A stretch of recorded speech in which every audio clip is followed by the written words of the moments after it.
صدقہ ایک ایسا عمل کہ جو انسانوں کے لیے خدا نے،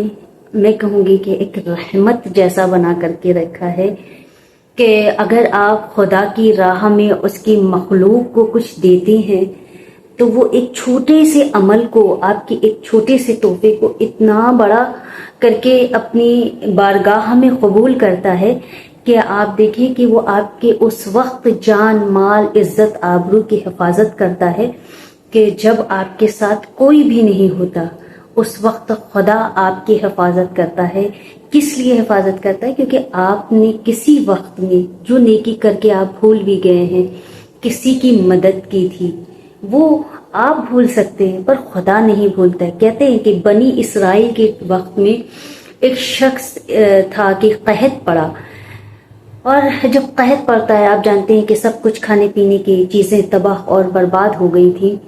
کہ ایک عورت کھانا کھانے کے لیے بیٹھی کہ اس کے پاس ایک لقمہ تھا کھانا کھانے کے لیے تو اس نے اس لقمے کو کھانا چاہا کہ اتنے میں دیکھا کہ ایک کتا اس کے سامنے آ کر کے بیٹھ گیا ہے، اور جب اس نے یہ دیکھا کہ ایک کتا آ کر کے اس کے سامنے بیٹھا ہے تو اس نے وہ لقمہ خود نہیں کھایا بلکہ اس کتے کے سامنے دے دیا۔ اور اتنے میں اسی وقت میں اس کا بیٹا جنگل میں گیا ہوا تھا شکار کرنے کے لیے کہ اس کے بیٹے کو ایک شیر نے حملہ کر کے کھانے کے لیے جا رہا تھا کہ اتنے میں جبرائیل نازل ہوئے اور انہوں نے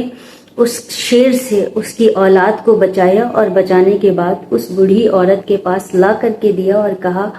کہ یہ وہ نوالا ہے کہ جو تم نے ابھی ابھی ایک کتے کو کھلایا،